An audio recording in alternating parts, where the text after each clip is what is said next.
So I'll begin. Um,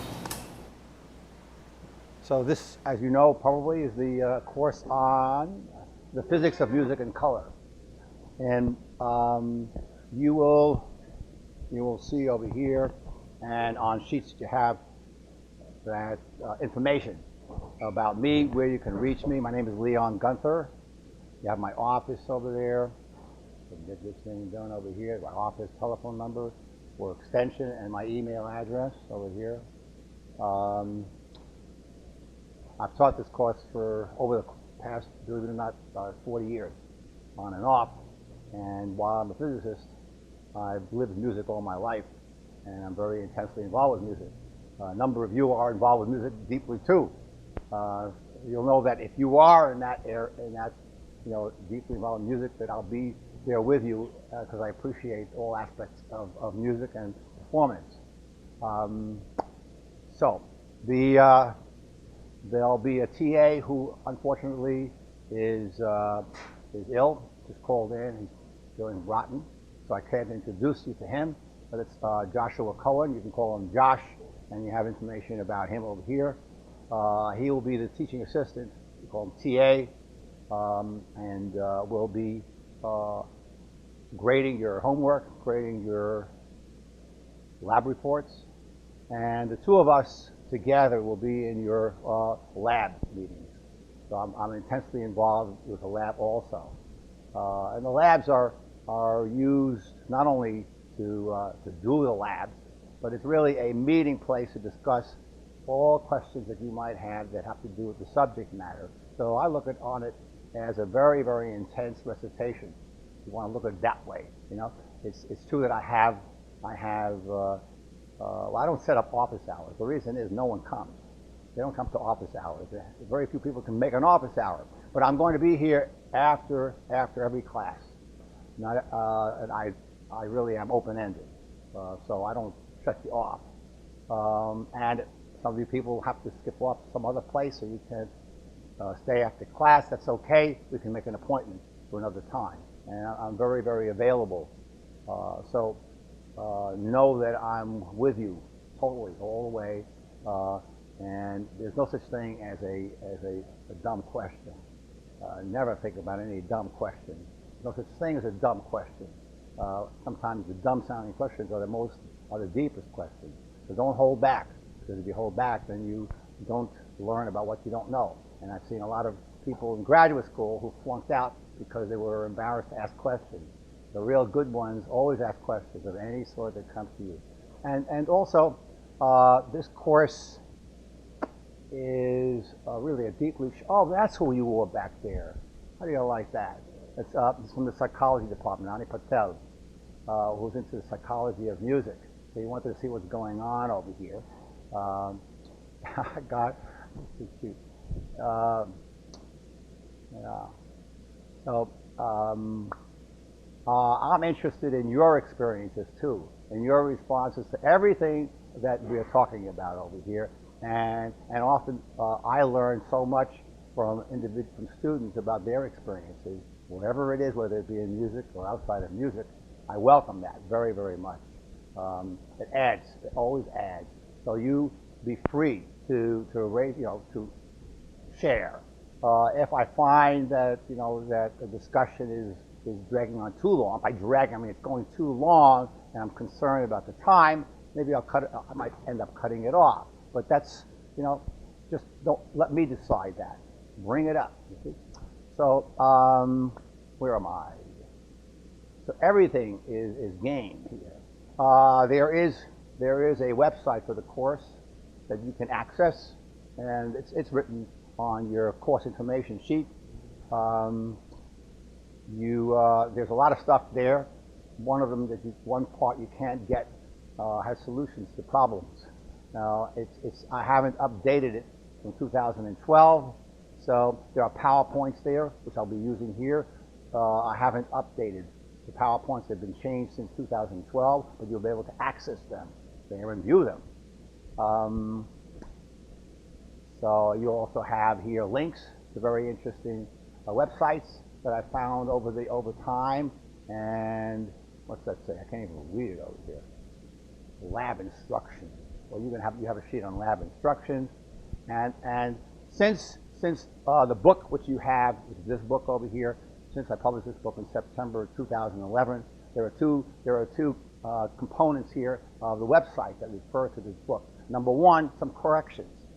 I was very, very fortunate that I had an undergraduate who took the course as a sophomore, and believe it or not, he was my reader. He read through the whole book the year after, and I can't tell you how incredible he was as a reader, finding mistakes, typos, suggestions for rewording better than any editor. It's unbelievable. The publisher's very famous publisher, Springer, but they did nothing. They didn't do anything. They don't care. You want our name, fine, but they did nothing. But this guy, who's in medical school right now, was incredible in finding mistakes. So the fact of the matter is, there are only a few pages of corrections, which is amazing for a book that's about 550 pages long. That doesn't mean that there aren't any ones that haven't been found. So if you find anything that's bothering you in the textbook, maybe it's something that I don't agree with. I don't care. I'll tell you that most of the time, most of his comments I accepted in this undergraduate. And he just was a junior at the time. Magnificent guy. So if you find anything there, typo, whatever it is, or something that's not clear to you, I'd like you to tell me about it, okay? And I also have been accumulating additions to the book. That has to do with my curiosity and the subject. I find some new things that fascinate me that have to do with sound and light, music, color, whatever it is. And in fact, that's one of my great purposes in the course is to you to, I'll say, join me in my world as best you can. You'll be in your own way in that world because I am not only a musician, I'm also a physicist. So there are two things that happen when you're a physicist.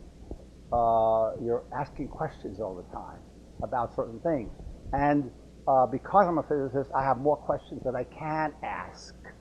And my hope is to introduce you to concepts, loads and loads of concepts that will hopefully lead you to ask questions that you didn't dream of before.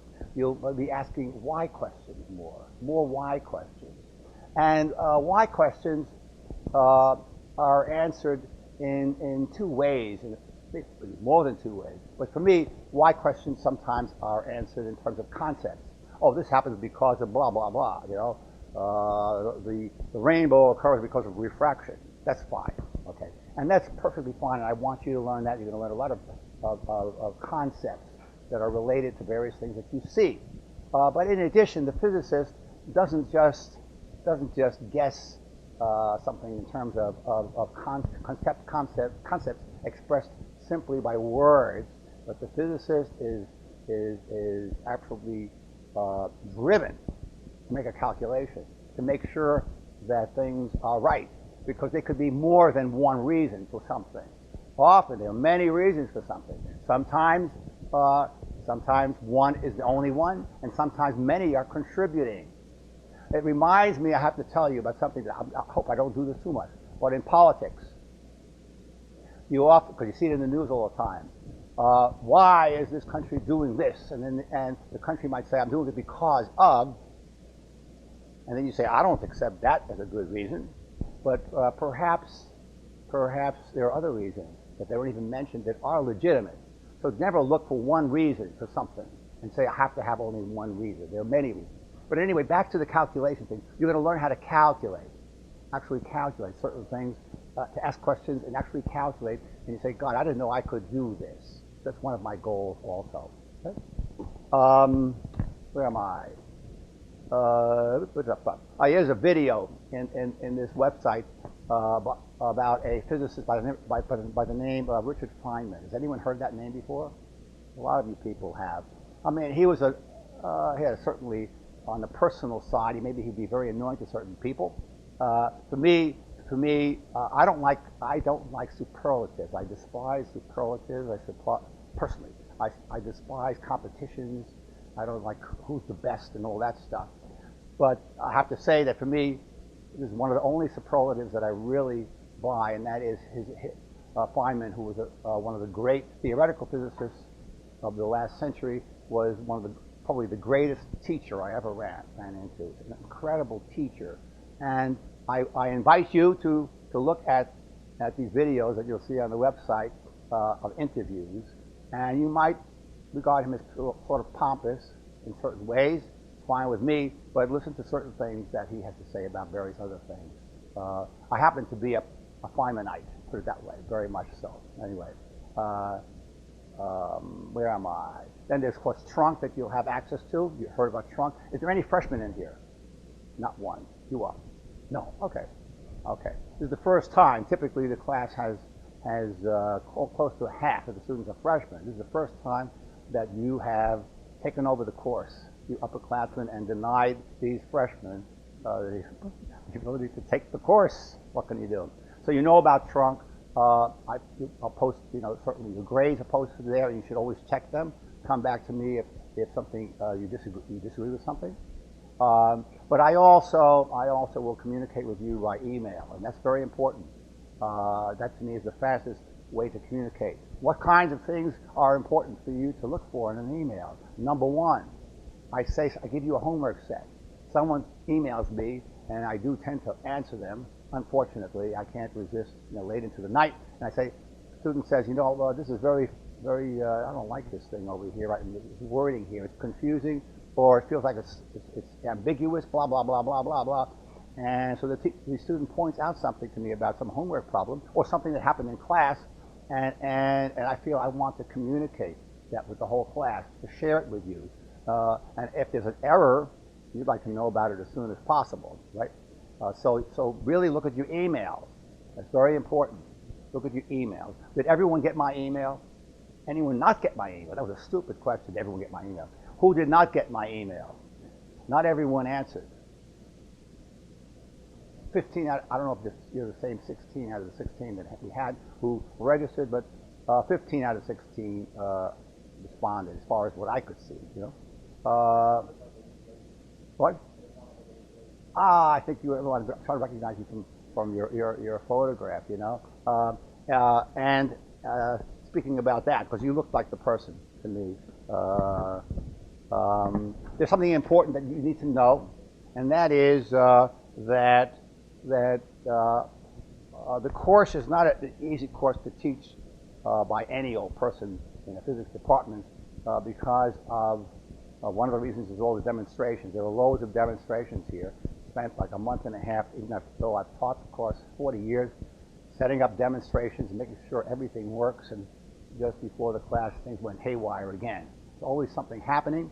So it's important. So what I want to do is make it easy for someone else to teach the course besides me at Tufts and outside. So I've been very fortunate that Paul Lerman from the music department, who heads the music engineering department, has arranged for the classes to be videoed by Hunter Howard, who's standing there. Now, once you have something like that, then there is an issue that can arise, and that has to do with how you feel about that. So there is a sheet of paper here that I want you to look at. You can take it home and look at it.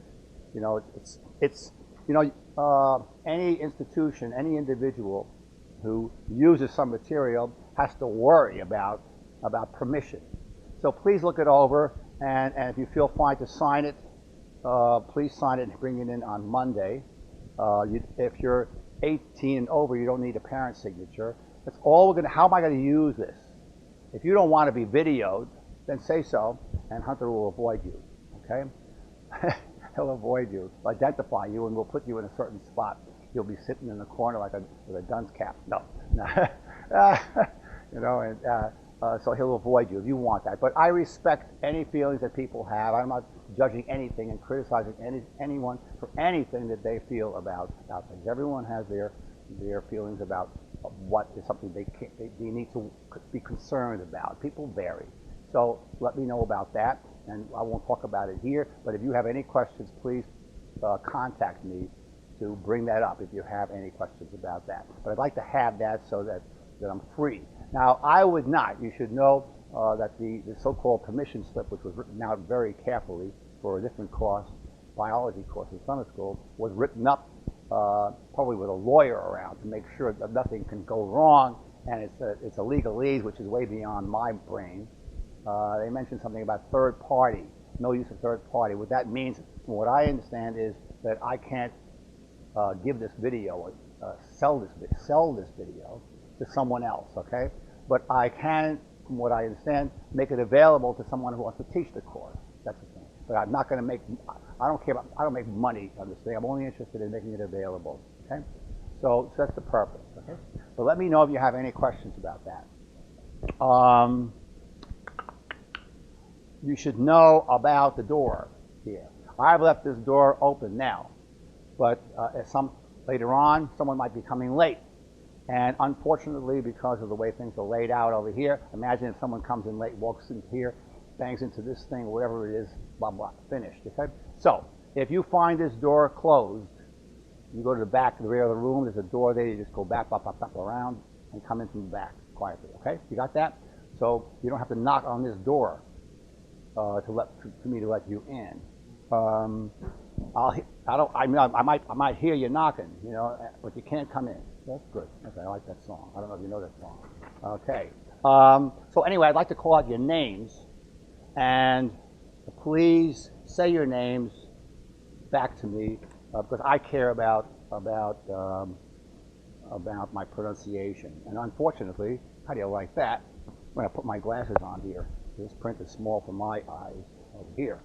Okay. So help me out over here. Here we go. So that's very strange. I don't know why that is.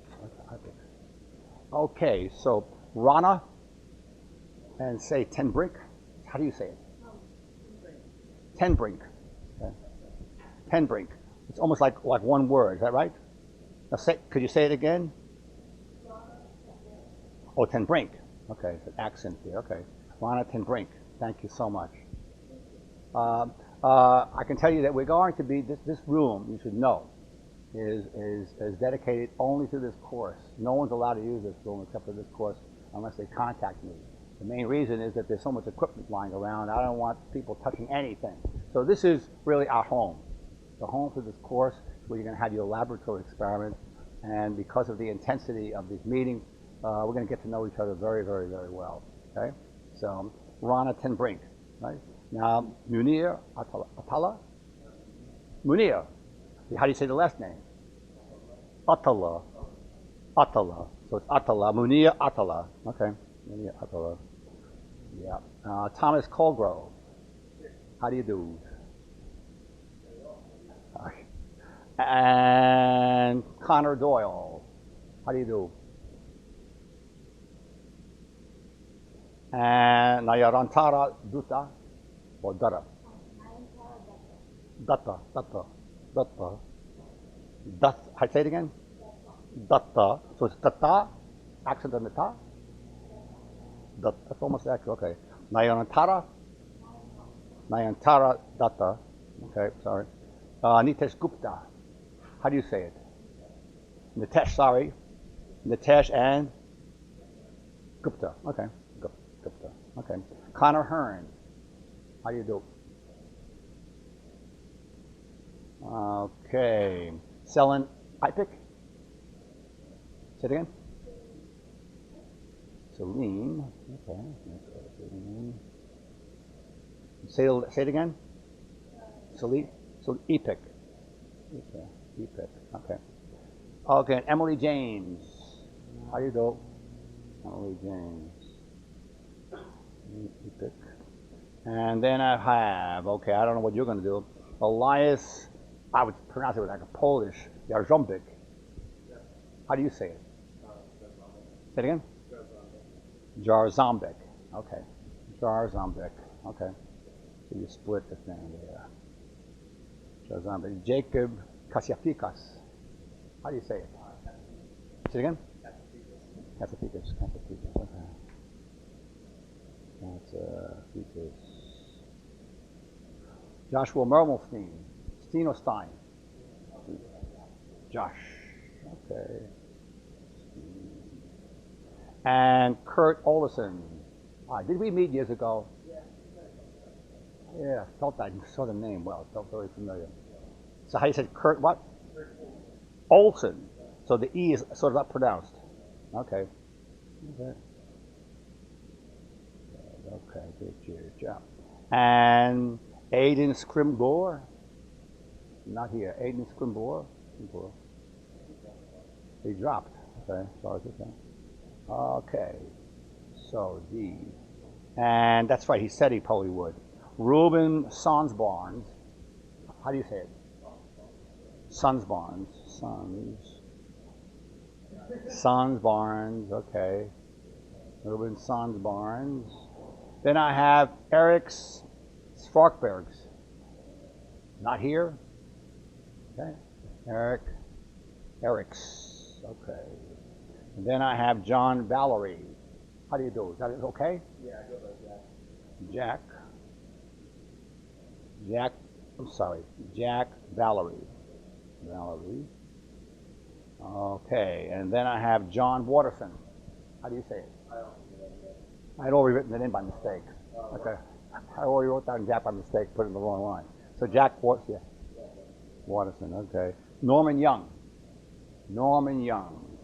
Okay, so there are people here who didn't register originally, correct? Could you raise your hand and give me your name? Did you register again?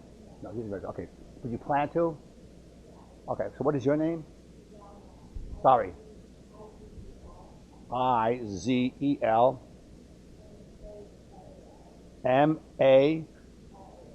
Maras. And how do you say it? Maras. And then next, Izel. Okay. And next person. Isn't there someone else? Oh, that's right. It has 1, 2. Let's see. I think this works out right because there are 3 drops. That's correct. So it adds up. Okay. Okay, Tim Brink. Very good.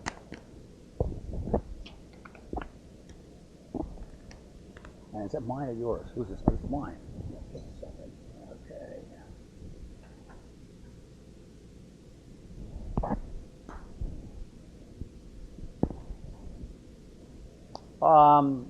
Now, is there anyone here who's looking to have a lab section switched?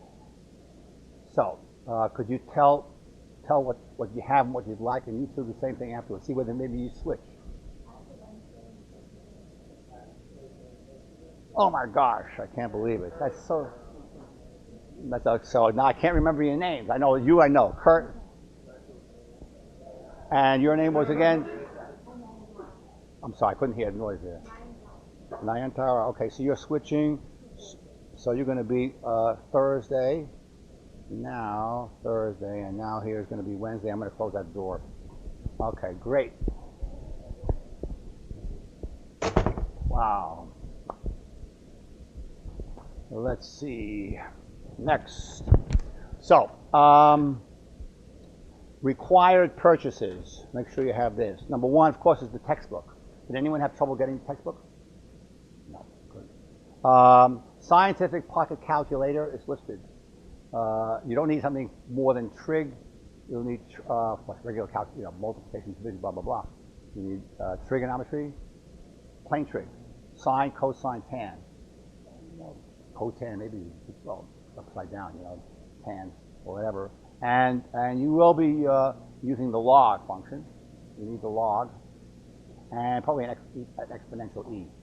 I don't even know if we have that in there. But you should have exponential type thing. So you should be able to, you should see in, as a choice, something like a 10 to the x in there, 10 to the x. Anyone who has any mathematical difficulty about anything, again, you come from all different walks of life, and let me know if you have any issues about anything, okay? Yes. I don't care about you using it. I'm not going to ask you to do that. But the calculator should not be accessible to Wi-Fi. I don't want any of that. No Wi-Fi connection there. So, what else?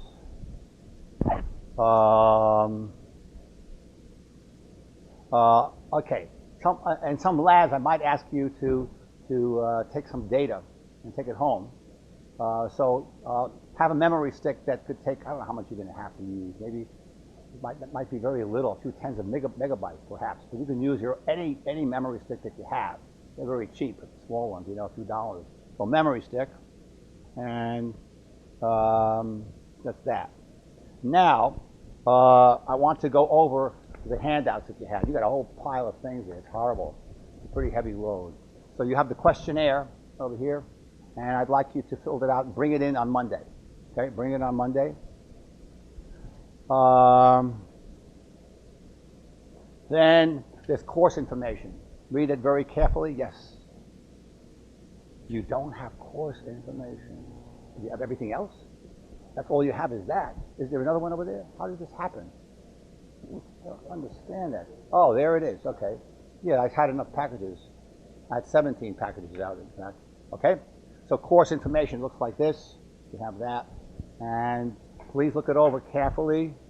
I'm going to highlight some things for you so that you should remember that you're responsible for everything that goes on in the class here. And I also will be taking attendance. Where's my thing? Oops, today it's a little wind over here. Over here. So I'm going to have this in the front here. Looks like this. And you just check your name off. So every day you come in, you're going to get it passed around. You make sure it's checked off because I take attendance. Attendance will be used in case you're like a borderline case, and good fraction of students are. For example, I start with numerical numbers, and then if you're close to suppose I'm going to make up something. Let's say a B plus, let's say, and you're very close to an A minus. I'll use your attendance as a means of lifting you up. Okay, I don't tend to put people down, bring people down. I don't think I've ever done that. But you could be lifted up, and you don't know where you're going to end up. Okay. The exams will be closed book, but you have a crib sheet. You can put anything you want on a crib sheet. I typically let you do whatever you want with two sides of a sheet of paper. Okay. Put anything down. So I might have some short quizzes in the class, but there are regular quizzes, certain quiz coming up in a few weeks that's scheduled. That's going to take up a certain, maybe, I can't remember, like 20 minutes, half an hour of a class time. And you have listed there the final exam. You have 2.5 hours for the exam. I give you extra time. No one has ever failed to finish off a final exam. There's always extra time. And the exam is extremely comprehensive. When you take the exam, you're going to say, Gad, I can't believe that I learned all this stuff. It's very, very amazing. But I also don't grade on a curve. That means, typically, it means I don't care if you all get A's. I really don't care. I'm not going to start doing any of that stuff. I have my standards, and people tend to do very, very well in this course, unless you just don't do anything. You fool around. Make sure you hand in all your lab reports. You got information about your lab reports, because the lab report, without a lab report, your lab is a 0. You got to have the lab report. So what else I want to point out? Yes, you should know that if you have any difficulties, anytime, the sooner the better to really contact me, or you can contact Josh to talk about anything that you'd like to have some help with. And I've had students taking this course from engineers, even third-year engineers, to people who are English majors and just care about English literature, and music majors, child study majors, everything. And unless they didn't do they all were able to do this course. Put it that way. There's algebra in the course. It's true. But I'm telling you, don't worry about it. If you do your work, and come to me. Okay. Next. Why is that like that dead? Do you know anyone? No. Oh boy. Did I cover it? No. Why should it be dead? Does this have to be wakened up? What do you think? Why did it go dead? I don't know. I didn't do anything. What does it look like to you? I don't know why you should go to sleep.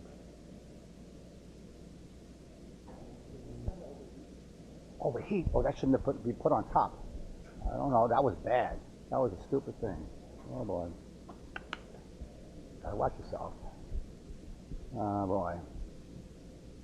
So you think that might be the reason? Let's see. Oh, actually, it's red. Look at that. It's marked red over here. Yeah. Probably cooling down. Okay. It's not even blowing very hard, you know? Interesting. Well, Ooh, that was bad. I think you could cycle this other off and turn it on. But then it won't have the fan to benefit to cool it off. Right? I think it might be good. Right? It's up to you, but I think if we let it wait a little while, it might be able to warm.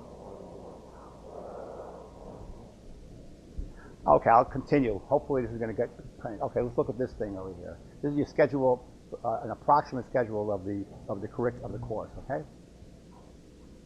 Things can shift around by a day or so, something like that. So what do these mean? You can see the calendar there for September, and you have the numbers 1, 2, 3, 4, 5, etc. So you can tell what that means, which day of the month. The green shading has to do with the classroom that we have, and the yellow tells you when there's a lab meeting on a Thursday.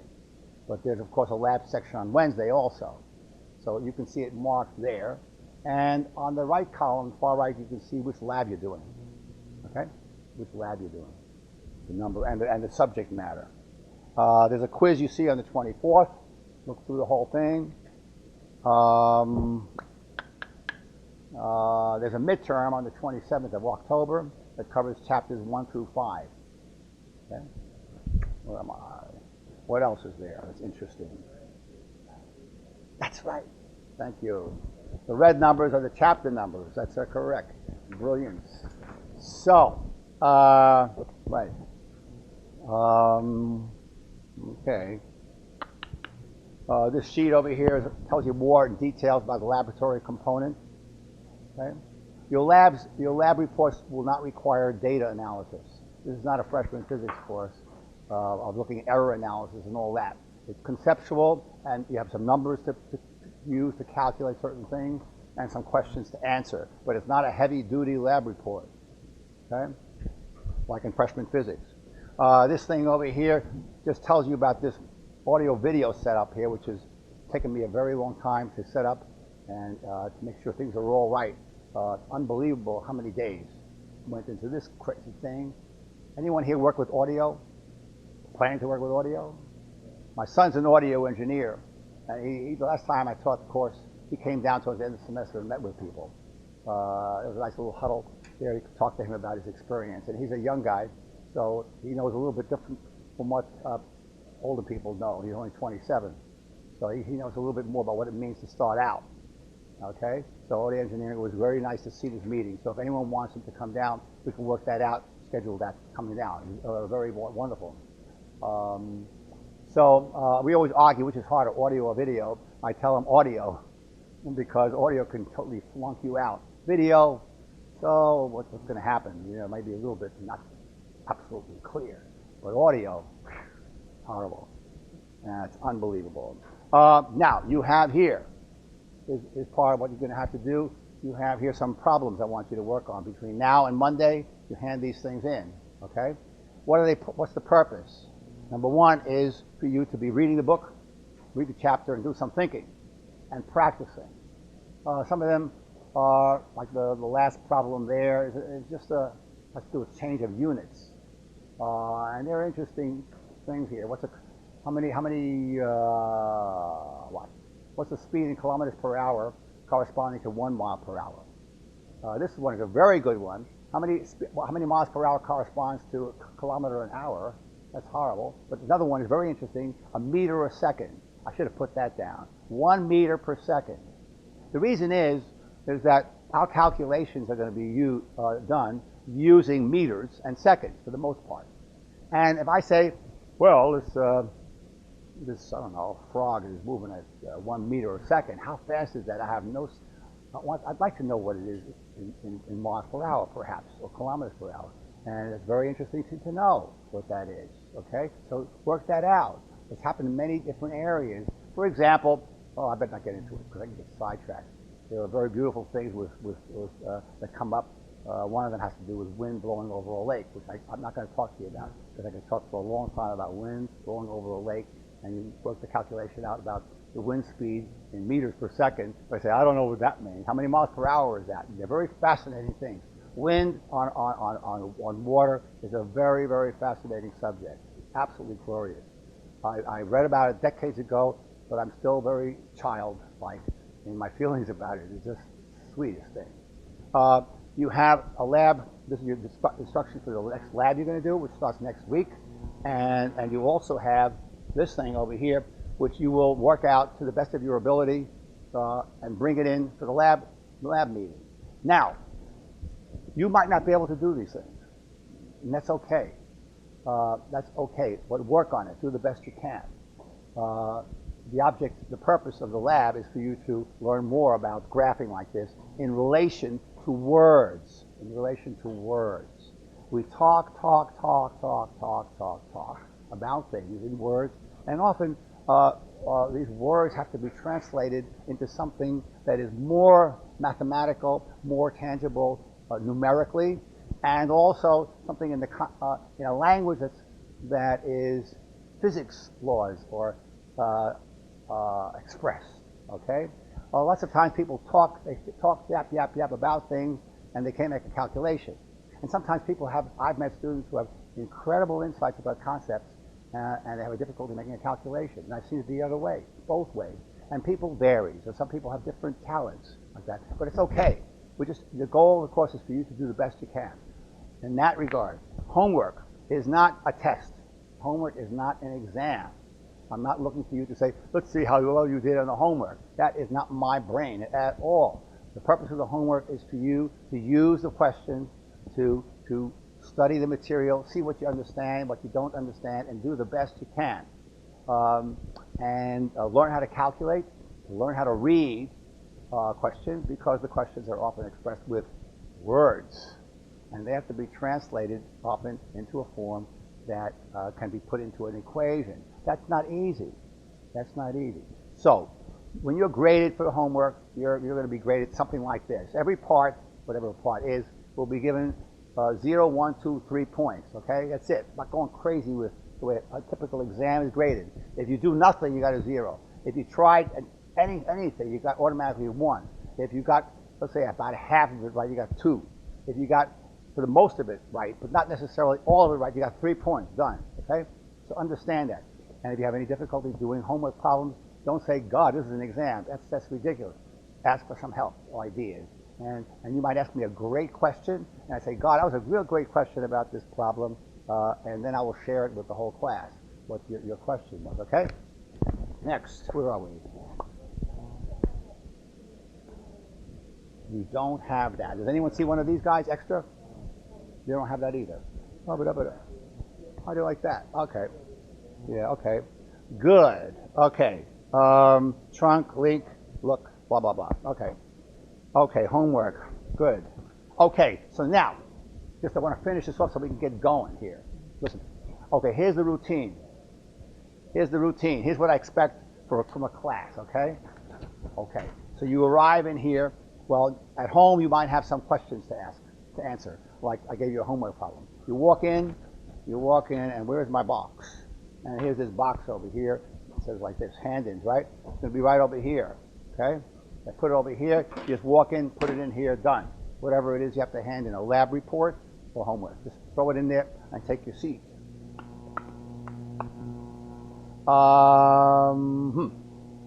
Then, where's this attendance sheet? You get the attendance sheet somehow and check it off, okay? I already told you that lectures are informal. Ask questions all the time. Say, oh, what's going on here? What do you mean by that? I don't understand what you're saying. How did you get from here to there and all that? I won't say, stupid question. Okay? And I told you I'm available.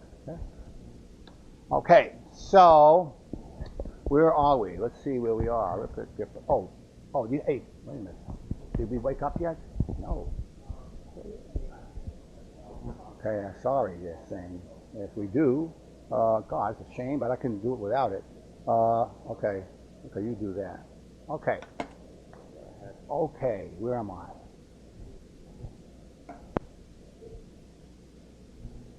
Oh, that looks nice, but it should be yellow. There it is, green. That looks real good. I like that. 95% of the time. 95% of the time. Have to go to sleep. Ah, God. What'd you say? What's your suggestion?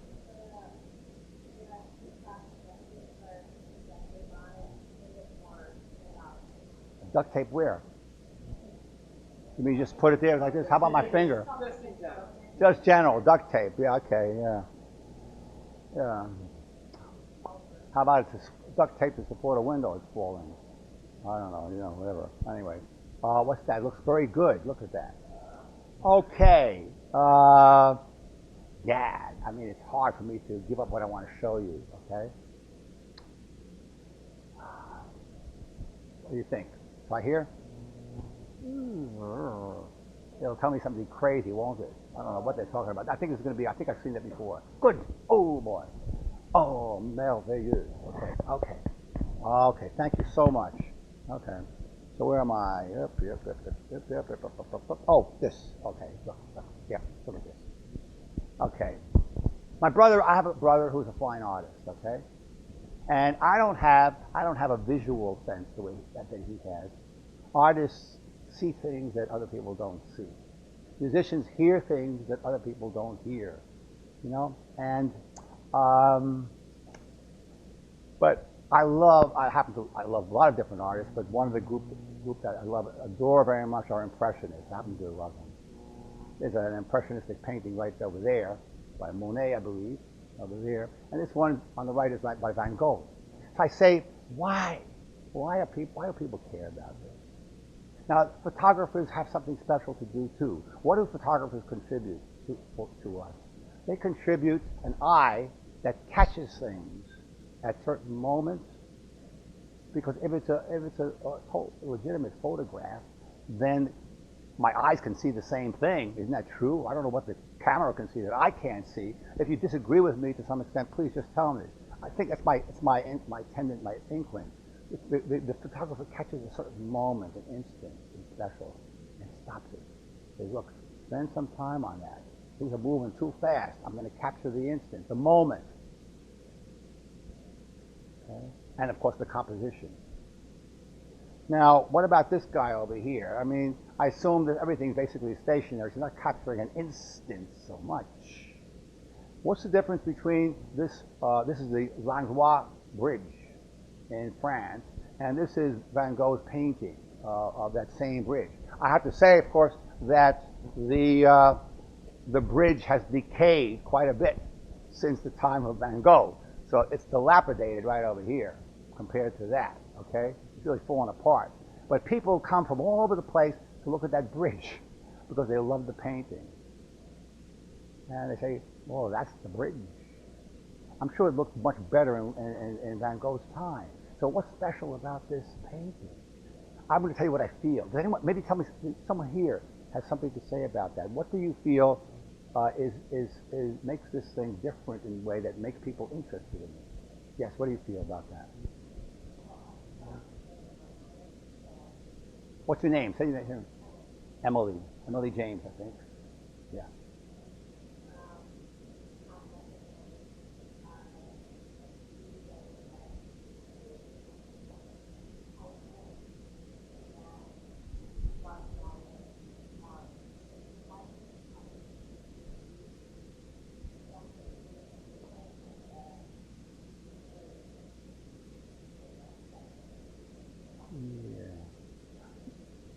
Yeah, well, there was one word that I loved, me, and that was the word simple. I'll let you talk too. Simple. Highlighting complexity. Highlighting complexity. It's related, I think. If you disagree, please tell me, to the simplicity. There is so much out there in front of us. It's so busy. Could you really remember every detail that's in front of your eyes? It's impossible. It's too much. And the photographer picks out certain aspects, I don't know how to define them because I don't have the language, but you might have a better language being an art minor, about what he's highlighting. That say, look, I'm not going to put everything down here. This is not going to be an honest reproduction. I'm going to highlight certain aspects, and this will allow you to think about, to feel them. And so what happens with me is that when I see a painting like this, and I go to some other scene that's similar, suddenly the actual scene looks different to me because I use Van Gogh's simplification or highlighting to to see the world in a different way, and that's why I adore it so much. See? Now, why is that related to this course? How is it related to physics? Anyone have any thoughts? Why is this something that might be similar to what a physicist is doing? Yeah.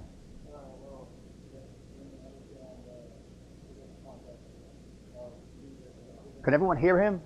Yeah, I'm sorry.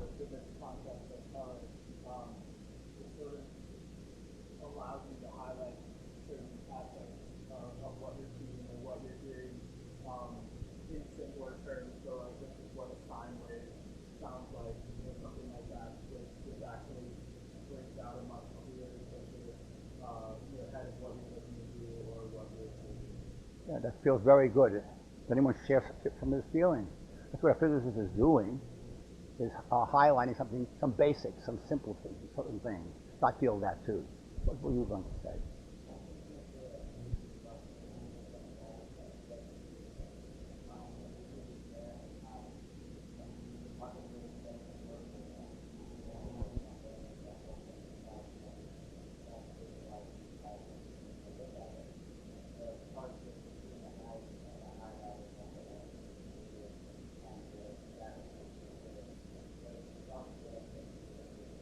Yeah.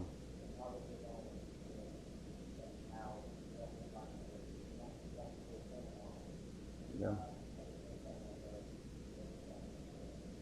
Yeah. I am so happy this is being. I'm really moved. I mean, I happen to be moved by it. I'm a very emotional person. No, I really am. I'm so happy it's being. I was saying to myself, God, I wish what you guys were saying here would be recorded. Then I said, oh, it is being recorded. I really mean that because it's beautiful what you're saying. Really. We take too much for granted about what's going on in the world. It's too much. Of course, with information, it's insane. Here is one of my heroes. I told you Feynman is a hero for me, and this is not. This is Pierre-Gilles Dijen. Pierre-Gilles Dijen. Where am I? Oh boy, how am I going to do this thing? Yeah. Pierre-Gilles Dijen, the great physicist, French physicist. He was my postdoctoral supervisor, whom I got to know in 1966. Yeah, and he also was an incredible teacher. Incredible teacher. The greatest physicists from Boston area flocked to see the last lecture that he gave here before he died. It was packed, and the way they were asking him questions, they looked like they were talking to God or something. I said, but these guys are demigods already, and they're all talking to him, and he's going to answer all their questions. That's how great he was. He opened up fields that have been very old and said, God, there's new things to see. He looked at liquid crystals, people who've known a lot about it. He says there's much more to see there, and polymers and superconductivity, many, many different fields. He suddenly saw new things to see and new ways to think about them and give people a means of thinking about them. So here he says the following: everything that I tried painting laboriously, this was quoted in his obituary, in an obituary, that I put in brackets in my physics research, was born from glimpses of seeing the video of Picasso in the process of painting. So I want to show you something. Right over here. So this is a very famous video, which I have. I have the whole thing, and if people would like to, where am I? People would like to see it, show the whole thing. I can't remember how long it is. 50 minutes. You ready? What happened is this. This French photographer, Couzeau, in about 1955, said, look, you know, I'd like to do something here. I'm going to give you I'm stuck. I'm going to give you this big glass panel about this thick, and you're going to produce a few paintings on this panel, and I'm going to be on the other side and paint you paintings. I'm going to photograph you painting, and you see his process, how he points up, and he keeps on going, and it keeps on evolving. He can paint over the paint that he's painted, and you see how it's evolving. And of course, you see the beauty of the strokes of a good artist. It's absolutely incredible to watch. It makes me feel so jealous. I can't. Any motion you make is beautiful. It doesn't matter what it is. There's a certain curve to it. Gorgeous curve, you know. And so here's a little trailer. You ready? Okay, here we go. Monsieur Picasso.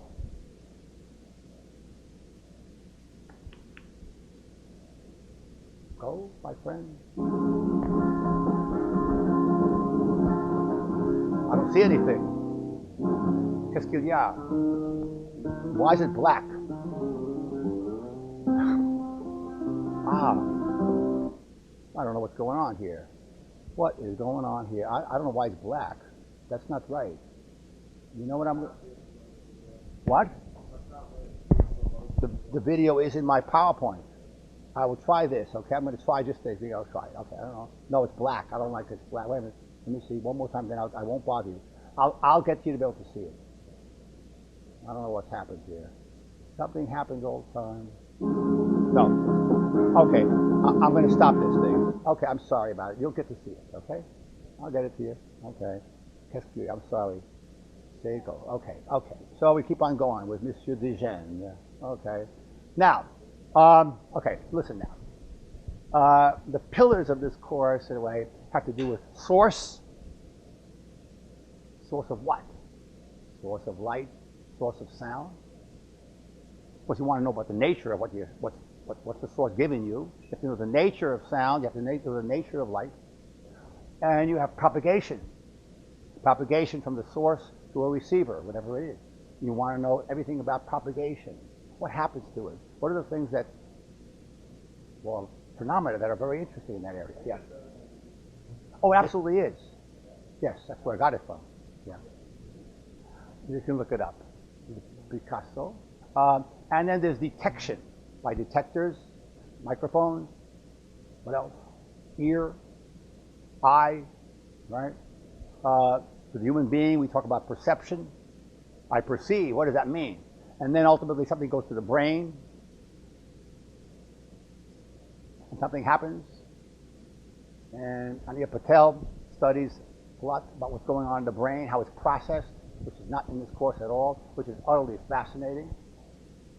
And one of my favorite subjects has to do with how much the brain takes what's coming in and creates in sound, because that's more sound than I know. Of course, it goes on in light too. Creates a perception or sense of something, say an observation, which is very, not immediately the same as what came in. The brain creates a sense of things that's not fully there. We have developed, our brains have developed to enable us to hear things that I can't say are fully in the sound because of the processing. It's fascinating to think about this. A number of examples that we'll come up with later on. So you can't imagine how lucky you are to hear things as you hear them because it's not all there. It's processed. You have a processor in there that's creating certain sensations which are incredible. Very amazing. So music produced by a piano, source of a sound wave. Music in air, sound, right? Propagation of a sound wave. Hearing music, detection of the sound wave, right? Okay, all of the above involve wave phenomena. So we're going to want to learn about waves. What are wave phenomena? Everything having to do with wave phenomena. And there are lots. And, okay, this is a Buddhist bell, or whatever I say about this. And here is a Buddhist bell. Oh, here's my Buddhist bell. I can give you the real one. Where's my Buddhist bell? Here's my Buddhist bell. I can tell you that I chose this bell out of many bells lying on the table there. This is a really beautiful one. Listen.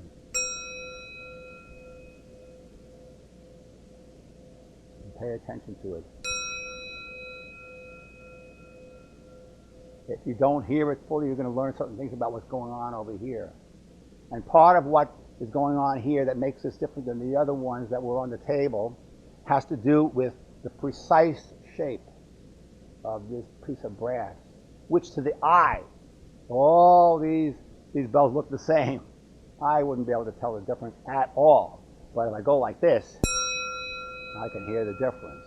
This was V1, number 1. And we're going to learn a little bit about this guy here. Beautiful thing.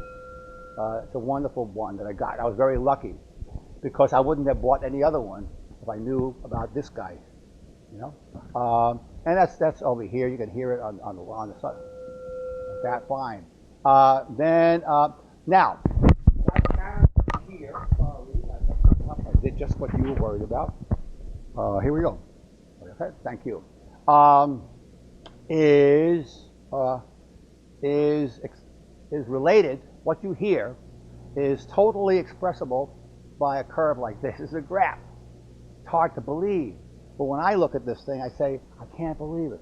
You know, if I wanted to tell you about how I feel, do I have all the words to tell you how I feel? Impossible. But if I'm telling you, this is I think it's a miracle. I'm telling you that I can't express how I feel exactly in words. It's impossible. Some poets might be able to do a better job, but they're still not going to be complete. And I'm telling you something, that this curve here is absolutely equivalent to what you hear. How do you like that? Is that crazy? What I mean by hear, I mean sound. In other words, if you gave me, I say, okay, I want you to know about me. I say, well, tell me about it. Write an essay about myself. I write a biography. Oh, that's great. I've learned a lot about you. Okay. Suppose I wanted to hand you in a platter. I say, okay, I want you to hear the sound of this bell. Well, I'll give you a recording if you want. But I'm telling you, if I gave you the curve, you could take it and produce the same sound. That's the point. So they are equivalent in that sense. We say that all the information about the bell is in that curve, about the sound of the bell is in that curve. That to me is miraculous to me. You see? All there. Absolutely. I'm not saying that what you hear isn't more complex because of the way the brain processes the sound that's coming in. Okay? Now, here is a score, a segment of Beethoven's Pastoral Symphony. I took out one line from the score. Okay. Now, let's tell us what the instrument should play, right? Is that all the content of what you're going to hear in a Beethoven Pastoral Symphony? Absolutely not. Here's what this sounds like. You ready? Listen to this. And watch the curve, watch the wave.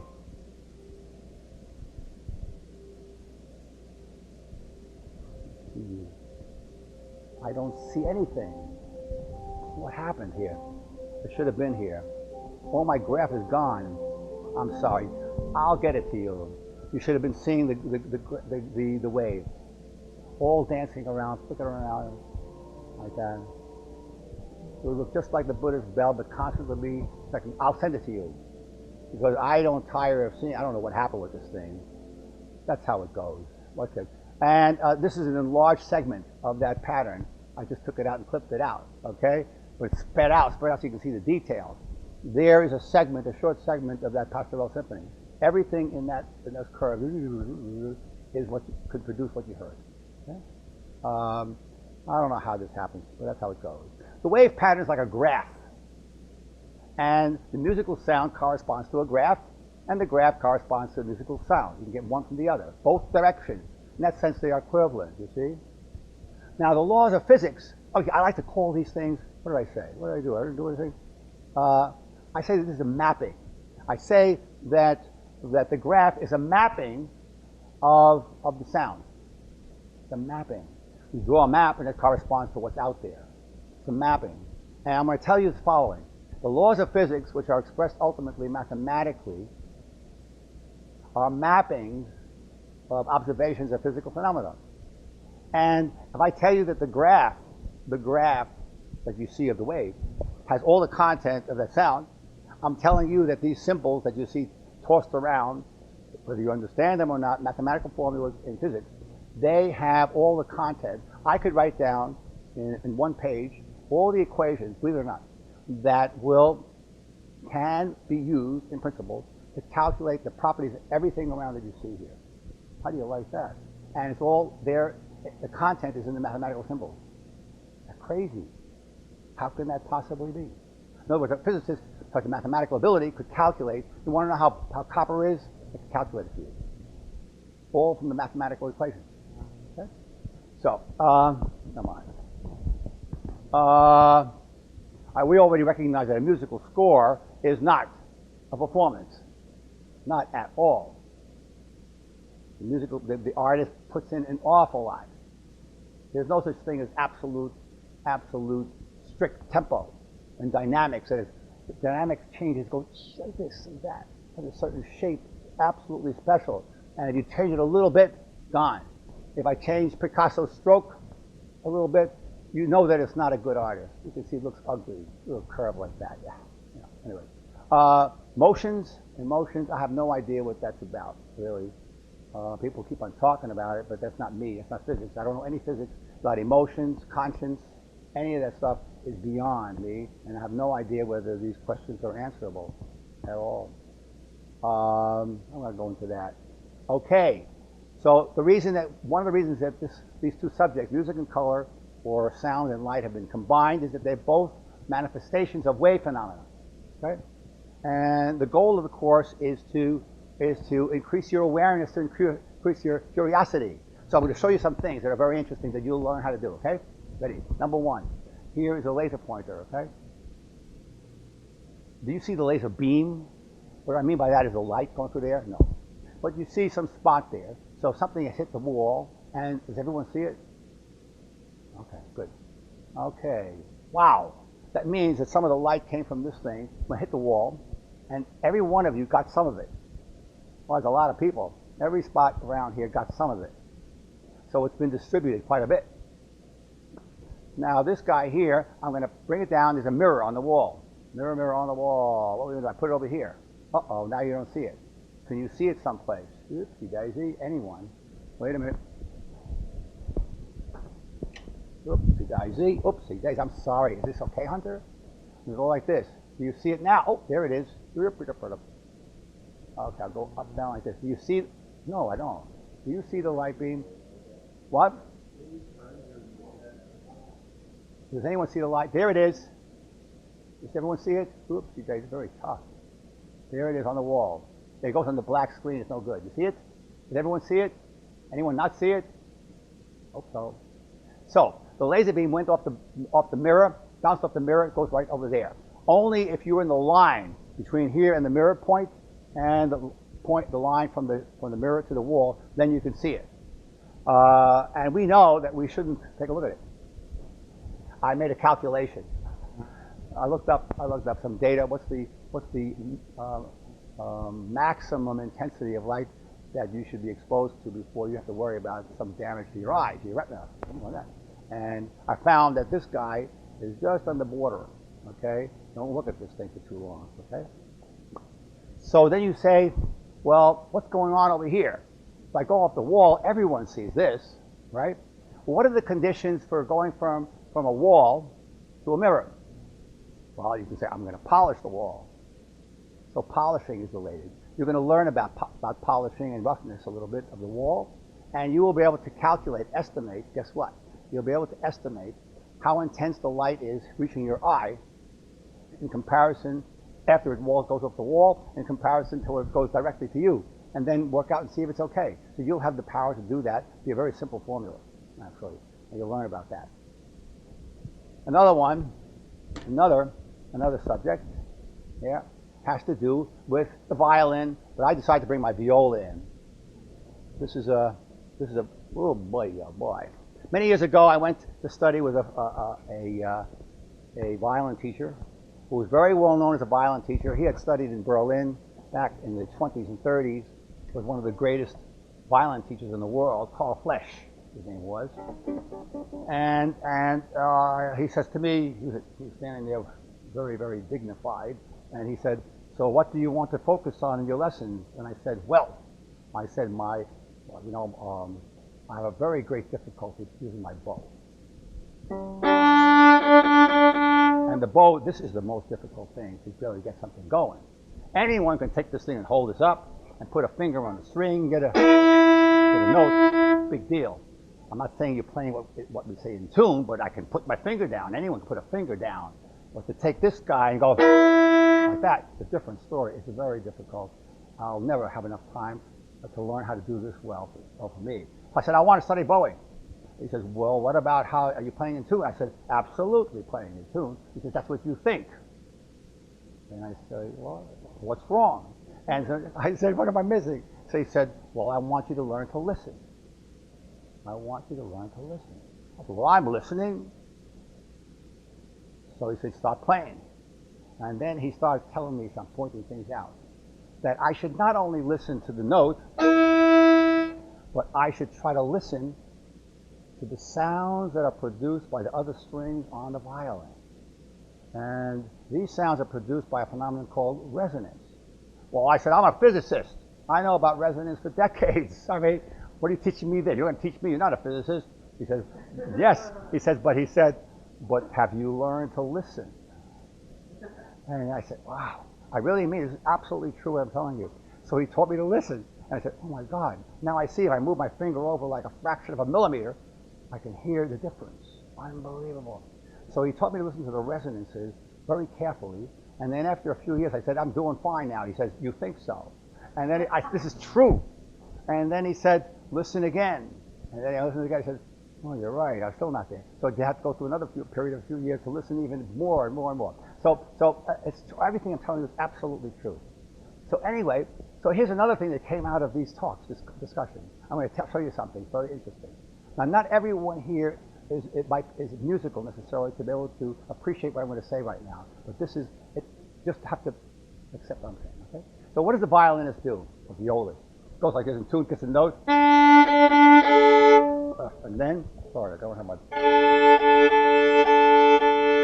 And changes the tension in here until it sounds good. There are children's stories that it sounds good. Who is that? I forgot what the children's story has or something like that. Until it sounded good. Does anyone know the story? I can't remember right now. There's a story like that. It sounded good until it was good. I don't know. Now, that sounds good enough for my ear. That's not so good enough for me.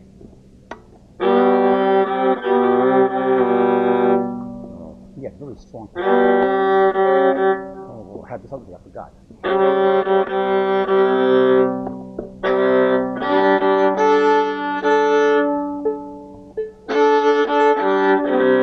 Okay, so it sounds pretty good to me. So let's suppose I've tuned up my instrument, okay? Great. They sound very good together. Two notes sounding together good. Okay? Trust me.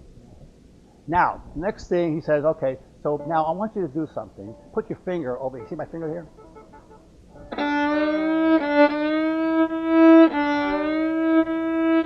I want you to find a position so that it sounds good with the string below.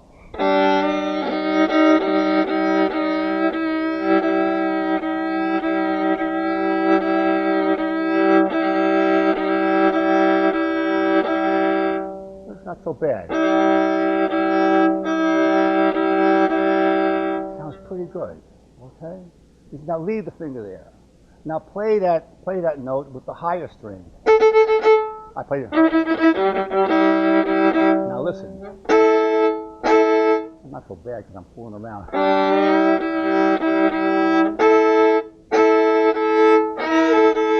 I'm actually automatically trying to compensate. I can do a good job here. Can anyone appreciate that this is pretty rough? Yeah. So I said, well, I'll fix that up. Good. Now that one sounds good with the higher strings. I go, no good. So I said, what's wrong with you? Are you an idiot? Are you a great violinist? You mean to tell me, I'm telling you, would you please put that finger someplace so that it sounds good with the lower string and it sounds good with the highest string? And guess what? Impossible. It's impossible. So I can't play those two pairs one after another, bingo, unless I make a fast adjustment with this little finger over here. You can't do it. And you'll learn why mathematically, why it's impossible. Be mathematical, you'll understand why. So these are very interesting things. Now, you don't have to be a physicist and know the mathematics to know about this thing. A good musician really learns about these things and knows this in a different way with a different language. Yeah.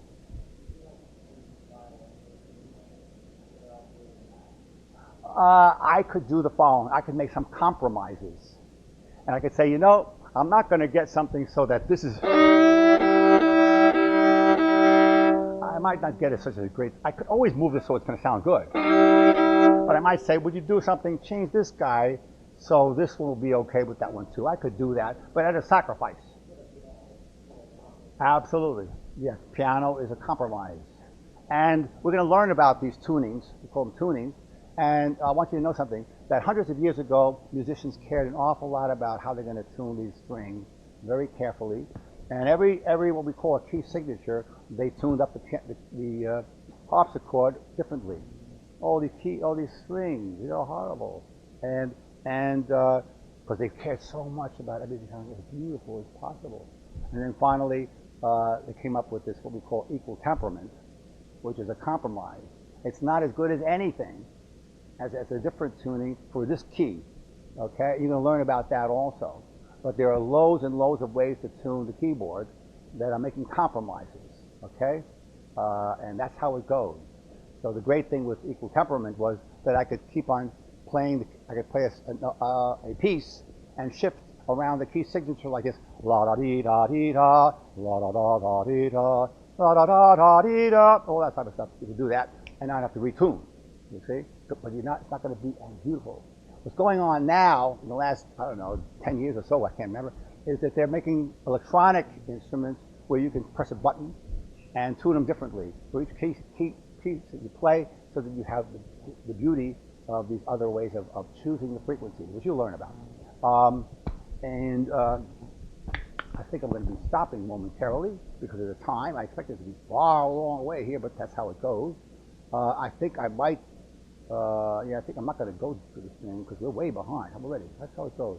We're going to talk about the rainbow. It's based upon the prism. And this one, I'm going to tell you this thing. I have 1 minute. I want to tell you something. Listen. Many years ago, I was in Drumlin Farm in Lincoln with two of my grandchildren. And where are you, my friend? Here. And suddenly there was an airplane flying overhead, and it sounded like this.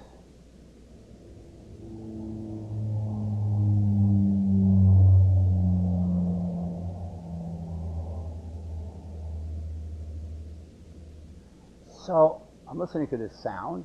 I said, yeah, guess what? I know that I can listen to that sound and tell you how fast the plane is going. I said, how can that be? Well, you're going to learn how to do that. You could do it very easily. That's all you have to do is listen to the high note, the low note, and then determine what the musical interval is. Some people who don't know music will not know what I'm talking about by musical interval. You'll learn a little bit about that. But is it a fifth, a fourth, or whatever?